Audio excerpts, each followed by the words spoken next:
Mount Kenya is the highest mountain in Kenya and the second highest in Africa, after Kilimanjaro. The highest peaks of the mountain are Batian, Nelion, and Point Lenana. Mount Kenya is located in central Kenya, about 16.5 kilometers south of the equator, around 150 kilometers north-northeast of the capital Nairobi. Mount Kenya is the source of the name of the Republic of Kenya. Mount Kenya is a stratovolcano created approximately 3 million years after the opening of the East African Rift. Before glaciation, it was 7,000 m high.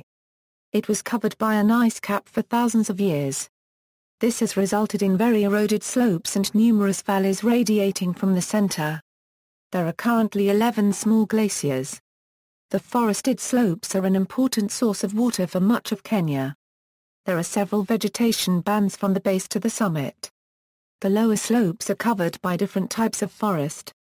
Many alpine species are endemic to Mount Kenya, such as the giant lobelias and senecio, and a local subspecies of rockorax. An area of 715 kilometers to around the center of the mountain was designated a national park and listed as a UNESCO World Heritage Site in 1997. The park receives over 16,000 visitors per year. Mount Kenya National Park.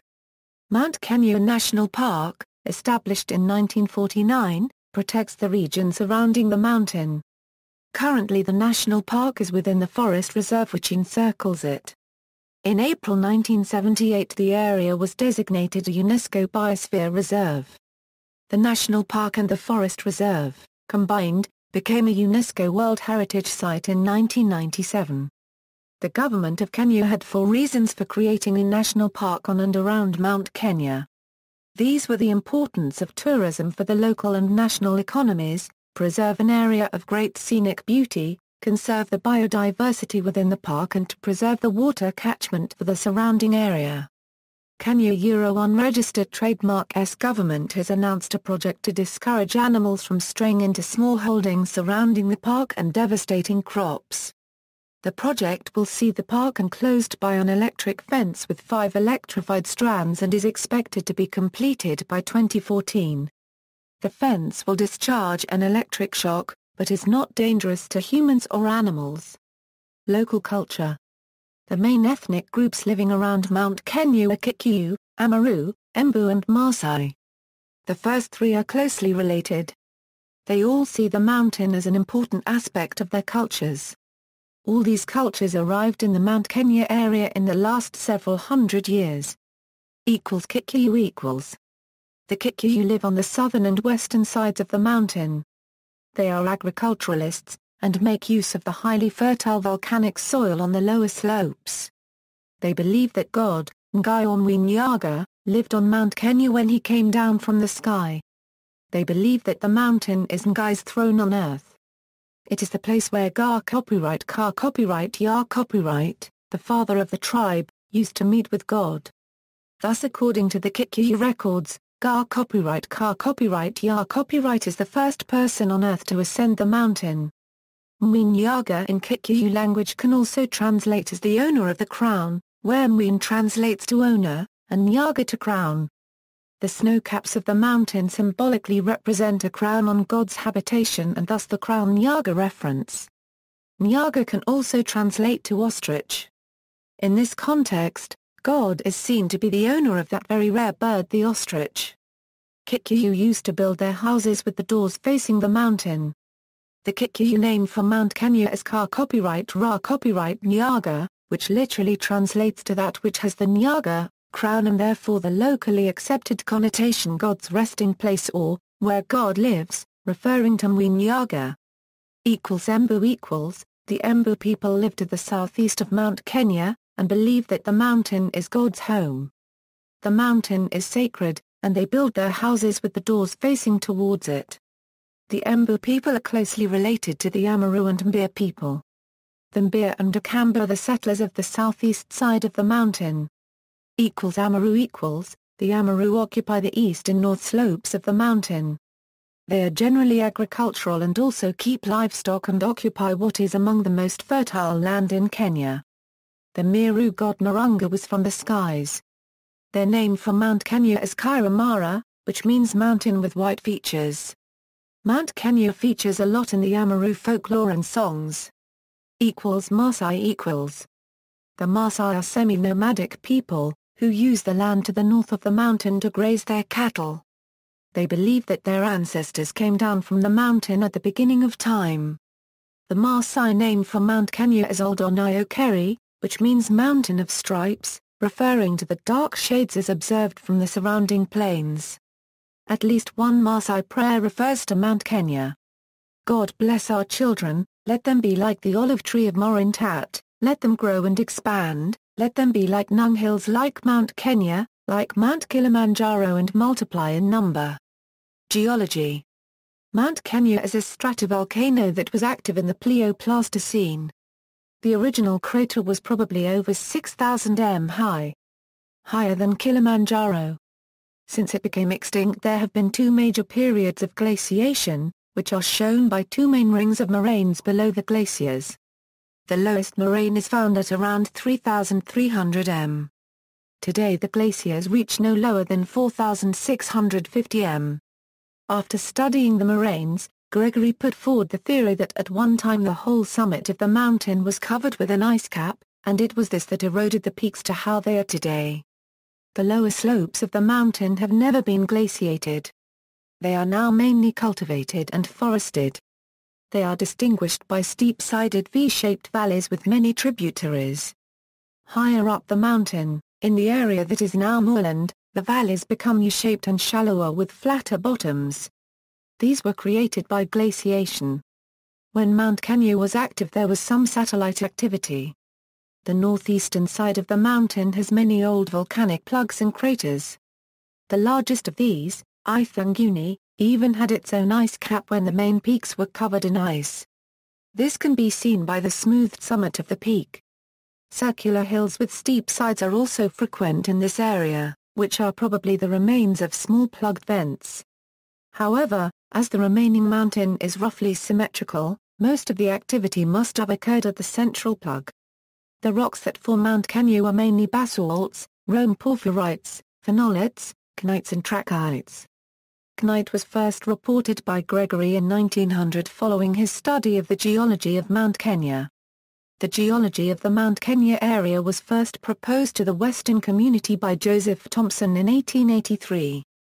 He saw the mountain from the nearby Laikipia Plateau and wrote that it was an extinct volcano with the plug exposed. However, as he had only seen the mountain from a distance, his description was not widely believed in Europe, particularly after 1887 when Telke and von Haar-Paragraph-Nel ascended the mountain and described what they considered to be the crater. In 1893 Gregory's expedition reached the Lewis Glacier at 5,000 m. He confirmed that the volcano was extinct and that there were glaciers present. The first thorough survey by Europeans was not undertaken until 1966. Peaks. The peaks of Mount Kenya are almost all from a volcanic origin. The majority of the peaks are located near the center of the mountain. These peaks have an alpine appearance due to their craggy nature. Typically of alpine terrain, the highest peaks and gendarmes occur at the intersection of ridges. The central peaks only have a few mosses, lichens and small alpine plants growing in rock crevices. Further away from the central peaks, the volcanic plugs are covered in volcanic ash and soils. The vegetation growing on these peaks is typical for their vegetation band. The highest peaks are Batian, Nelion, and Point Lenana. Batian and Nelion are within 250 m of each other, separated by the Gate of the Mists Gap. Corindon Peak is the next highest, but unlike the previous peaks it does not form a part of the central plug. Other peaks around the central plug include Pt Pigot, Pt Dutton, Pt John, Pt John Minor, Crapragnon, Pt Peter, Pt Slade, and Midget Peak. All of these have a steep pyramidal form. Significant craggy outlying peaks include Terre and Sandio, which form a pair of twin peaks to the north of the main plug. Together, they form a large parasitic plug. Other notable peaks include the Hat, Dilemma Peak, Macmillan Peak and Rotundu. Glaciers. The glaciers on Mount Kenya are retreating rapidly. The Mountain Club of Kenya in Nairobi has photographs showing the mountain when it was first climbed in 1899, and again more recently. The retreat of the glaciers is very evident. Descriptions of ascents of several of the peaks advise on the use of crampons, but this is true only in some cases and at higher heights. Every year there is less new snow accumulating in winter than melting on summer, even on the Lewis Glacier in winter, so there is no formation of new ice. It is predicted to be less than 30 years before there will no longer be ice on Mount Kenya. Glacial retreat and disappearance can be caused by change in temperature trends, or by change in precipitation trends. The glacier names are Northey, Krapf, Gregory, Lewis, Diamond, Darwin, Forel, Heim, Tyndall, Caesar, Joseph. The area of glaciers on the mountain was measured in the 1980s, and recorded as about 0.7 kilometers 2. This is far smaller than the first observations, made in the 1890s. Periglacial landforms although Mount Kenya is on the equator, the freezing nightly temperatures result in periglacial landforms. There is permafrost a few centimeters below the surface. Pattern ground is present at 3,400 m to the west of Mugi Hill.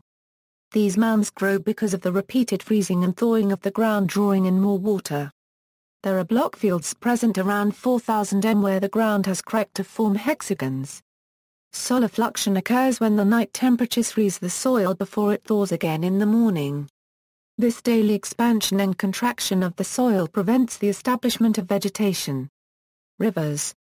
Mount Kenya is the main water catchment area for two large rivers in Kenya.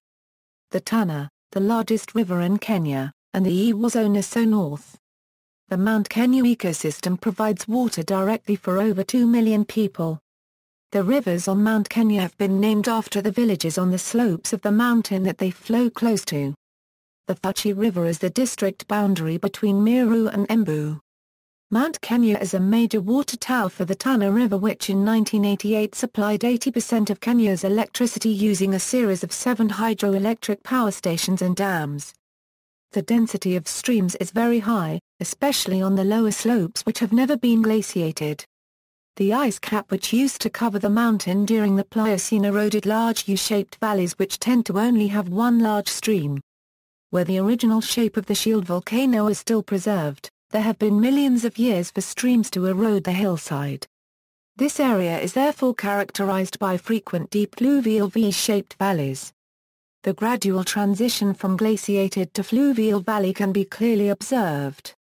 Rivers which start on Mount Kenya are the tributaries of two large Kenyan rivers, the Tana and the Ewaso rivers.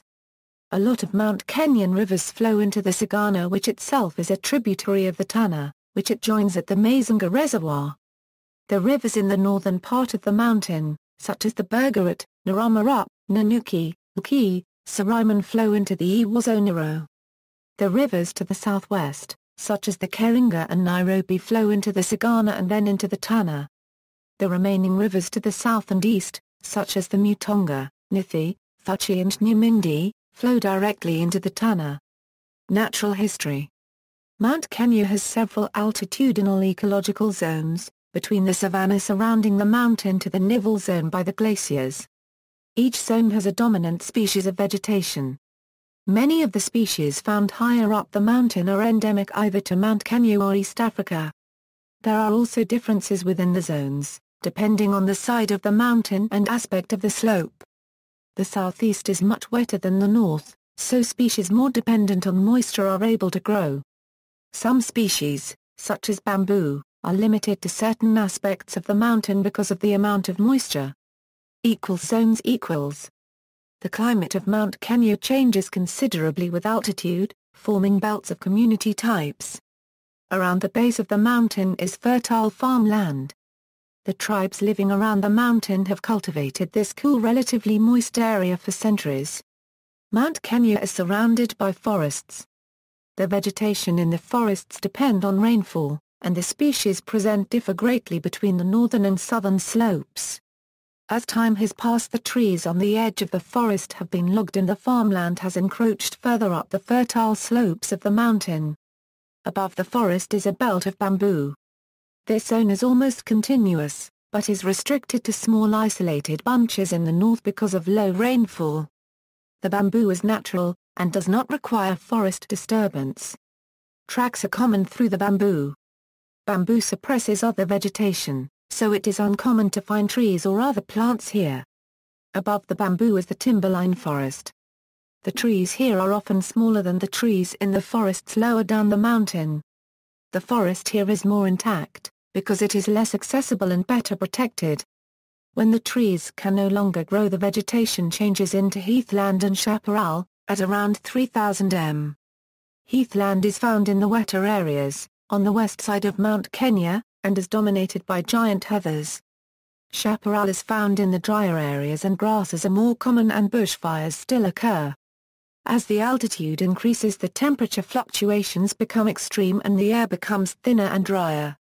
This region is known as the Afro-Alpine zone. The environment here is isolated, with the only similar area nearby being the Aberdares, which are 80 kilometers away. Many of the species here are endemic, with adaptations to the cold and fluctuating temperatures. Typical plants here include giant groundsels and giant lobelias. The region where the glaciers have recently retreated from is Nivelle Zone. It is the area that plants have not yet been able to colonize. Flora equals.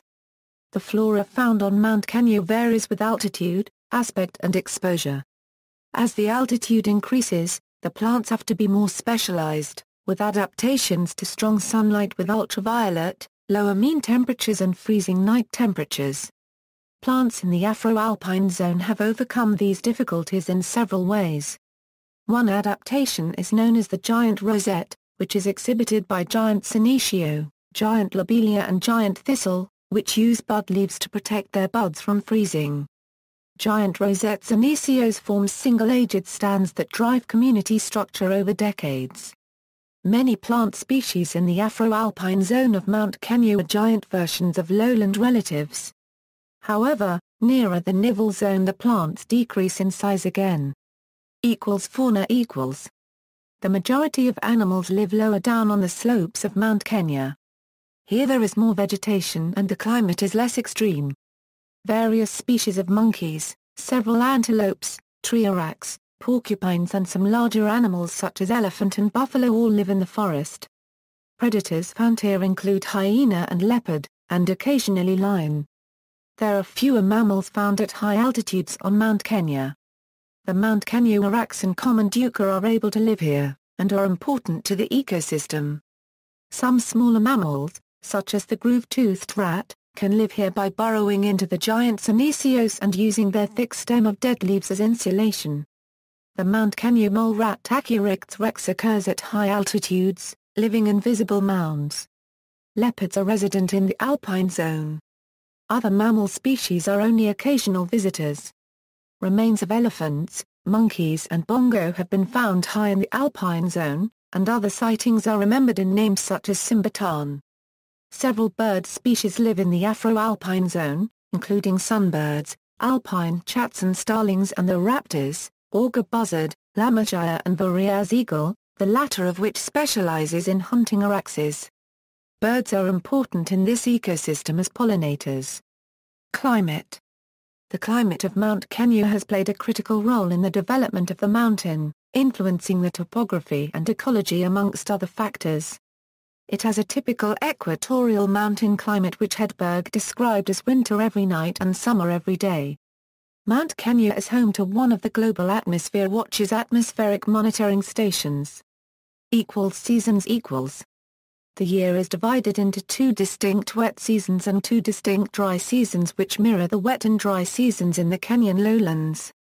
As Mount Kenya ranges in height from 1,374 m to 5,199 m, the climate varies considerably over the mountain and has different zones of influence.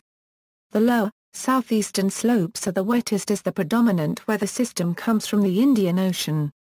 This rainfall supports dense montane forest on these slopes. High on the mountain most of the precipitation falls as snow. Combined, these water sources feed 11 glaciers. The current climate on Mount Kenya is wet, but drier than it has been in the past. The temperatures span a wide range, which diminishes with altitude. In the lower alpine zone, temperature usually do not go below 12 degrees Celsius. Snow and rain are common from March to December, but especially in the two wet seasons. The wet seasons combined account for 5/6 of the annual precipitation. The monsoon, which controls the wet and dry seasons, means that most of the year there are southeasterly winds, but during January and February the dominant wind direction is northeasterly. Mount Kenya, like most locations in the tropics, has two wet seasons and two dry seasons as a result of the monsoon. From mid-March to June, the heavy rain season, known as the long rains, brings approximately half of the annual rainfall on the mountain. This is followed by the wetter of the two dry seasons, which lasts until September. October to December are the short rains when the mountain receives approximately a third of its rainfall total. Finally, from December to mid-March is the dry season when the mountain experiences the least rain.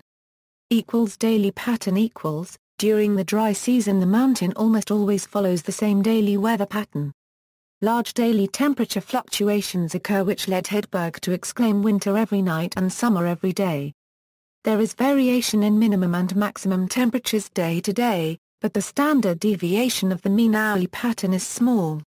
A typical day is clear and cool in the morning with low humidity.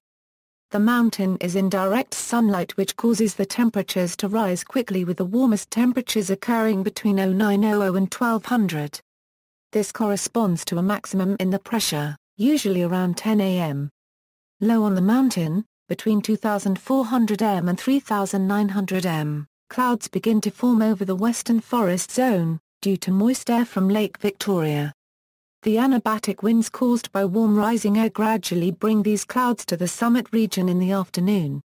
Around 1500 there is a minimum in sunlight and a maximum in humidity, causing the actual and perceived temperature to drop. At 1600 there is a minimum in the pressure. This daily cover of cloud protects the glaciers on the southwest of the mountain, which would otherwise get direct sun every day, enhancing their melt. The upwelling cloud eventually reaches the dry easterly air streams and dissipates, leading to a clear sky by 5 p.m. There is another maximum of temperature associated with this.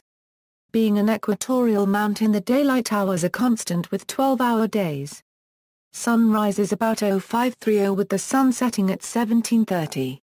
Over the course of the year there is a 1-minute difference between the shortest and longest days. At night, the sky is usually clear with katabatic winds blowing down the valleys. Above the lower alpine zone there is usually frost every night. History European sighting The first European to report seeing Mount Kenya was Dr. Johann Ludwig Krapf, a German missionary, from Kichiwi in 1849, a town 160 kilometers away from the mountain. The sighting was made on December 3, 1849, a year after the discovery of Kilimanjaro. Dr. Krapf was told by people of the Embu tribe that lived around the mountain that they did not ascend high enough on the mountain because of the intense cold and the white matter that rolled down the mountains with a loud noise. This led him to infer that glaciers existed on the mountain. It was Krapf who gave the mountain the name Kenya, but the derivation of this is not known with certainty. Dr. Krapf also noted that the rivers flowing from Mount Kenya, and other mountains in the area, were continuously flowing. This was very different from the other rivers in the area, which swelled up in the wet season and completely dried up after the rainy season had ended. As the streams flowed even in the driest seasons, he concluded that there must be a source of water up on the mountain, in the form of glaciers. He believed the mountain to be the source of the White Nile. In 1851 Krapf returned to Kichiwi. He traveled 65 kilometers closer to the mountain, but did not see it again. In 1877 Hildebrandt was in the Kichiwi area and heard stories about the mountain, but also did not see it. Since there were no confirmations to back up Krapf's claim, people began to be suspicious. Eventually, in 1883, Joseph Thompson passed close by the west side of the mountain and confirmed Krapf's claim. He diverted his expedition and reached 1,737 m up the slopes of the mountain, but had to retreat because of trouble with local people. However, The first European exploration high onto the mountain was achieved in 1887 by Count Samuel Telke. He managed to reach 4,350 m on the southwestern slopes.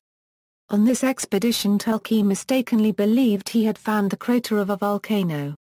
In 1892, Telke and von Harparagraph-Nel returned to the eastern side, but were unable to get through the forest. Finally, in 1893, an expedition managed to ascend Mount Kenya as far as the glaciers. This expedition was traveling from the coast to Lake Baringo in the Rift Valley, and was led by Dr. John W. Gregory, a British geologist. They managed to ascend the mountain to around 4,730 m, and spent several hours on the Lewis Glacier with their guide. On his return to Britain, Gregory published papers and a narrative account of his achievements. George Kolb, a German physician, made expeditions in 1894 and 1896 and was the first to reach the moorlands on the east side of the mountain. More exploration was occurred after 1899 when the railway was completed as far as the site of Nairobi. Macinder's expedition On July 28, 1899, Sir Harford John Macinder set out from the site of Nairobi on an expedition to Mount Kenya. The members of the expedition consisted of 6 Europeans, 66 Swahilis, 2 Tormasai guides and 96 Kikuyu. The Europeans were Campbell B. Hashberg, second in command, and photographer, Douglas Saunders, botanist, C.F. Camben, taxidermist, Caesar Oliver, guide, and Joseph Brocherel, guide and porter. The expedition made it as far as the mountain, but encountered many difficulties on the way. The country they passed through was full of plague and famine. Many Kikuyu porters tried to desert with women from the villages, and others stole from the villages, which made the chiefs very hostile towards the expedition.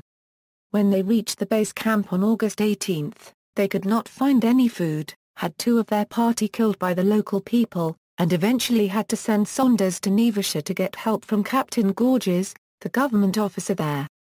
Macinder pushed on up the mountain, and established a camp at 3,142 m in the Harparagraph-Nel Valley. He made his first attempt on the summit on August 30 with Oliver and Brocherel up the southeast face, but they had to retreat when they were within 100 m of the summit of Nelion due to nightfall. On September 5, Hashberg, Oliver and Brocherel made a circuit of the main peaks looking for an easier route to the summit. They could not find one. On September 11 Oliver and Brocherel made an ascent of the Darwin Glacier, but were forced to retreat due to a blizzard. When Saunders returned from Naivasha with the relief party, Macinder had another attempt at the summit with Oliver and Brocherel. They traversed the Lewis Glacier and climbed the southeast face of Nelion. They spent the night near the Gendarme, and traversed the snowfield at the head of the Darwin Glacier at dawn before cutting steps up the Diamond Glacier. They reached the summit of Batian at noon on September 13, and descended by the same route. 1900 euro 1930 . After the first ascent of Mount Kenya there were fewer expeditions there for a while. The majority of the exploration until after the First World War was by settlers in Kenya, who were not on scientific expeditions. A Church of Scotland mission was set up in Couloir, and several Scottish missionaries ascended to the peaks, including Rev. Dr. J. W. Arthur, G. Dennis and A. Barlow. There were other ascents, but none succeeded in summiting Batian or Nelion. New approach routes were cleared through the forest, which made access to the peaks area far easier. In 1920, Arthur and Sir Falwell Buxton tried to cut a route in from the south, and other routes came in from Nanuki in the north, but the most commonly used was the route from the Couloir mission in the east, built by Ernest Carr. Carr is also credited with building Urumandi and top huts. On January 6, 1929 the first ascent of Nelion was made by Percy Wynne Harris and Eric Shipton. They climbed the normal route, then descended to the Gate of Mists before ascending Batian. On January 8 they reascended, this time with G. A. Somerfeld, and in December Shipton made another ascent with R. E. G. Russell. They also made the first ascent of Point John. During this year the Mountain Club of East Africa was formed. At the end of July 1930, Shipton and Bill Tillman made the first traverse of the peaks. They ascended by the west ridge of Batian, traversed the Gate of Mists to Nelion, and descended the normal route. During this trip, Shipton and Tilghman made first ascents of several other peaks, including Point Peter, Point Dutton, Midget Peak, Point Pigot and either Terran or Sendero. 1931 to present day in the early 1930s there were several visits to the moorlands around Mount Kenya, with fewer as far as the peaks. Raymond Hook and Humphrey Slade ascended to map the mountain, and stocked several of the streams with trout. By 1938 there had been several more ascents of Nelion. In February, Miss C. Carroll and Mtamu Thara became the first woman and African respectively to ascend Nelion, in an expedition with Noel Symington, author of The Night Climbers of Cambridge, and on March 5 Miss Una Cameron became the first woman to ascend Batian. During the Second World War there was another drop in ascents of the mountain. The most remarkable ascent during this period was by 3 Italians who were being held in a British POW camp at the base of the mountain in Nanyuki. They escaped from camp to climb the mountain's third peak, Point Lenana, before escaping back into camp. Feli Spinuzzi, the team leader, retold his story in the book No Picnic on Mount Kenya. In 1949 the Mountain Club of Kenya split from the Mountain Club of East Africa, and the area above 3,400 m was designated a national park. A road was built from Cerumen Route to the moorlands, allowing easier access. Many new routes were climbed on Batian and Nelion in the next 3 decades, and in October 1959 the Mountain Club of Kenya produced their first guide to Mount Kenya and Kilimanjaro.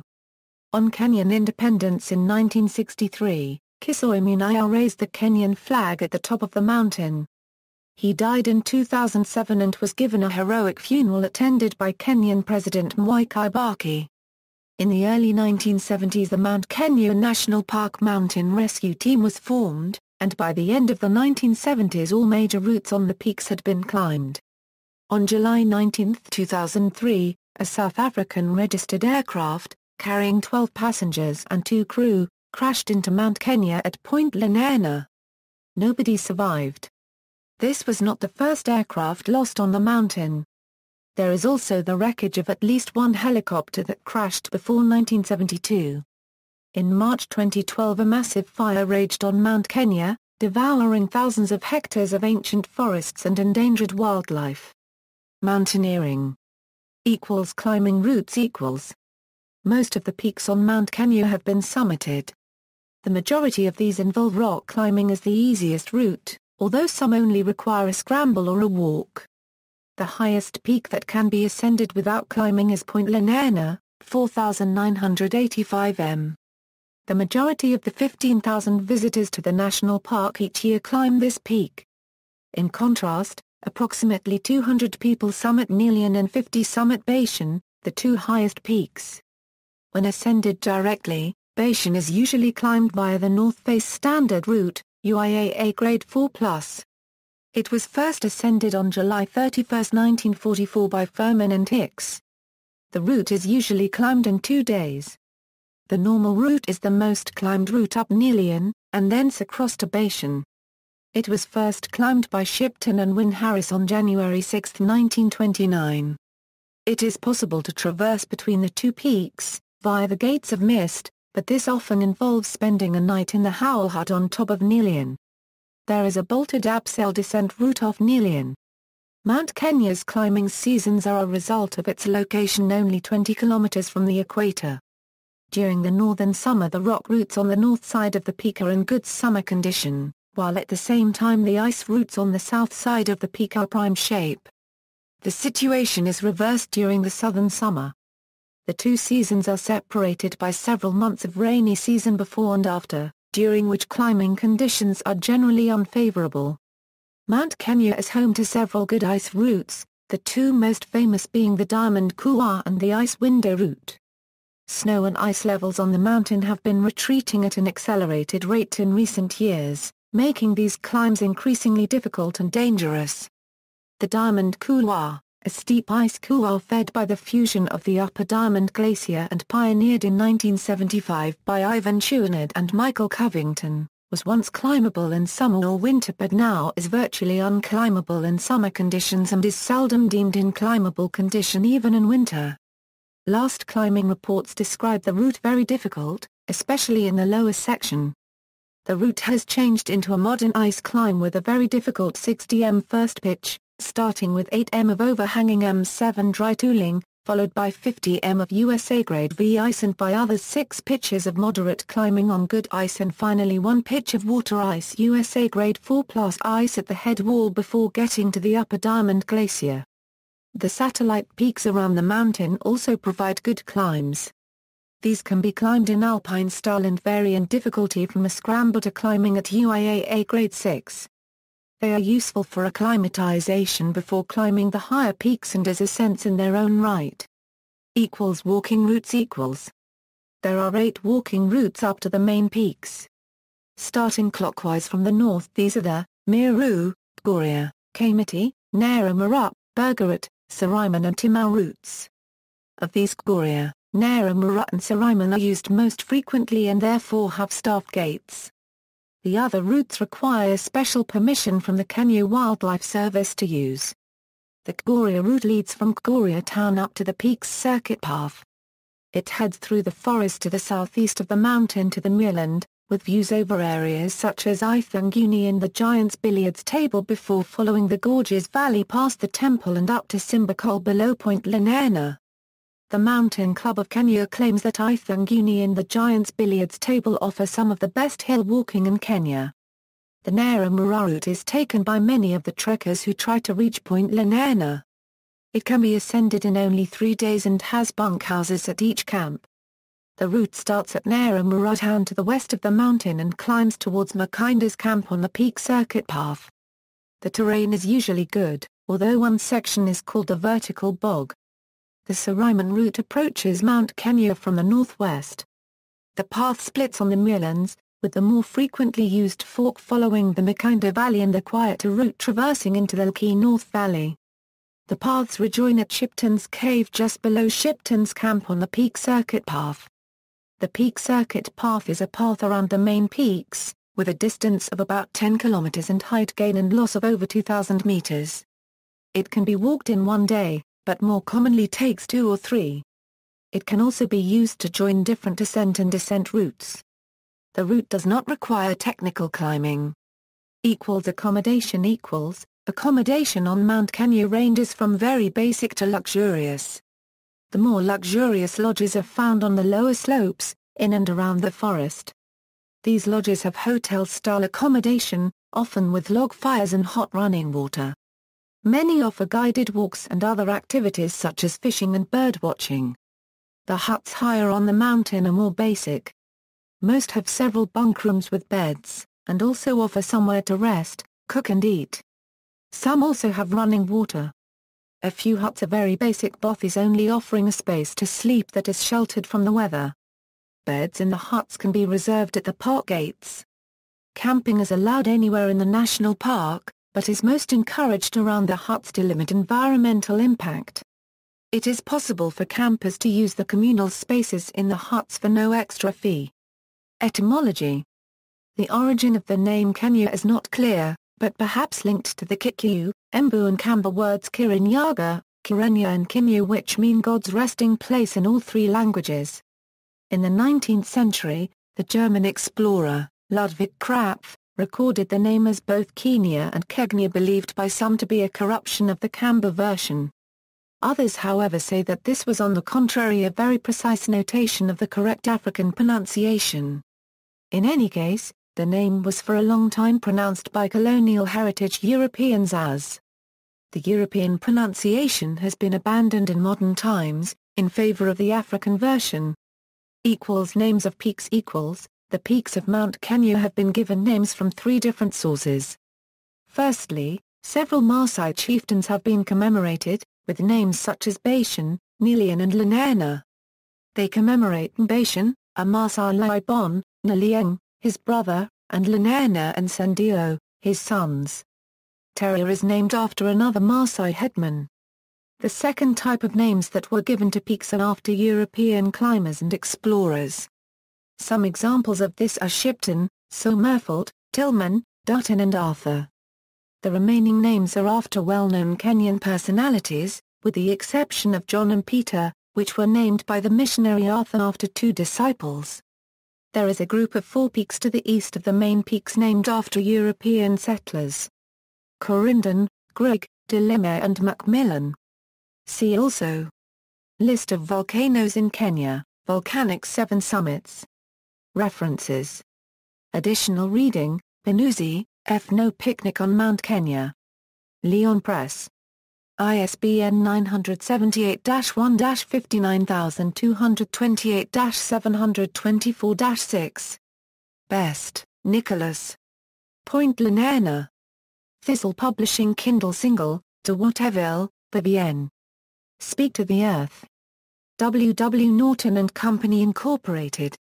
ISBN 978-39333-556-9. Fadiman J. When We Began, There Were Witchmen, an Oral History from Mount Kenya. University of California Press. ISBN 978-0-520-08615-9. Retrieved June 28, 2011. Kenyatta, J. Facing Mount Kenya. Vintage Press. ISBN 978-394-70210-0. Mahaney, W. C. Ice on the Equator. Ellison Bay, Wisconsin, USA, W. M. Caxton Limited. ISBN 0-940473-19-4. A full survey of the long glacial and periglacial reconstructive history of Mount Kenya, its geological and environmental settings, sequences of paleosols and their significance, and understanding the multiplicity of glaciations. External links: Mount Kenya National Park Natural Forest. UNESCO World Heritage Center. 2011. Retrieved June 28, 2011. Mount Kenya Trust. Mount Kenya Trust. 2006. Retrieved June 28, 2011. Mount Kenya National Park. Kenya Wildlife Service 2011. Retrieved June 28, 2011. Mount Kenya, Kenya. Peakbagger.com. Retrieved July 27, 2013. Mount Kenya Climbing Routes. 2014. Retrieved October 1, 2014.